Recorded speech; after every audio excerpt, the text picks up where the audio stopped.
L'intégration des migrants qui a suivi toute la politique qu'on a suivie ensemble de la régularisation des migrants et des 5 piliers qu'a mis en place le ministère de la Migration par rapport à l'intégration. Et il a jugé cette intégration comme très limitée parce qu'elle ne répond pas vraiment aux vraies problématiques des migrants, mais elle répond plus à la régularisation de leur situation administrative, plus qu'à leur intégration en tant que telle dans la société et le tissu marocain.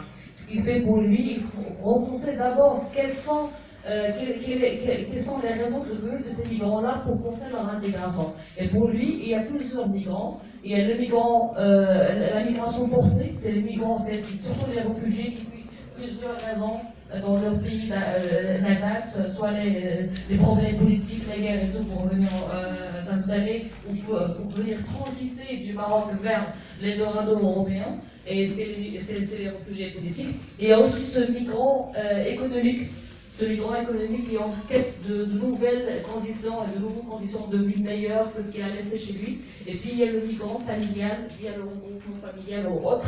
Et c'est que ces différents migrants attendent une réponse adéquate à leur situation propre qui répondrait à leur quête initiale qui a motivé un petit peu de leur départ.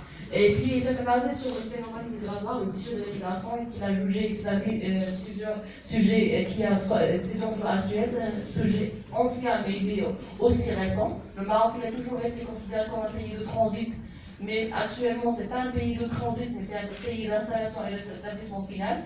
Pas seulement pour les migrants subsahariens, mais pour toute catégorie de migrants. Il y a les migrants étrangers, il y a même des Européens maintenant qui s'installent au Maroc pour différentes raisons, dont des raisons économiques, il y a même des Européens qui s'installent pour des raisons économiques. Et ce qui fait, qui me pose une question, est-ce que cette politique migratoire qui a été initiée et installée au Maroc, c'est une politique unifiée pour tous les migrants, quelle que soit leur raison et provenance, et pour qu'ils soient de leur motivation de l'installation, mais où c'est une politique différenciée au cas par cas selon les migrants. Et puis, il s'est arrêté proprement à la politique migratoire, quelques questions qu'il a posées, qu'il voulait partager avec nous dans la salle. C'est la place du migrant au Maroc, c'est leur situation actuelle. Est-ce qu'on a vraiment pensé à leur intégration ou pas dans la politique migratoire qui a été posée? Est-ce qu'il y a une vraie stratégie d'intégration ou pas qui a été initiée après la première vague de régularisation? Et puis, il a mis en question l'approche qui a été préconisée pour la régularisation et l'intégration des migrants, l'approche, entre parenthèses, humaniste qu'il a jugée à elle seule inadaptée. Il a pensé plus à mettre en place une approche participative qui est, selon lui, à même de répondre plus à leurs problématiques. Et puis, il a mis en lumière la nécessité de penser une politique qui tient compte vraiment des réalités des intérêts des migrants.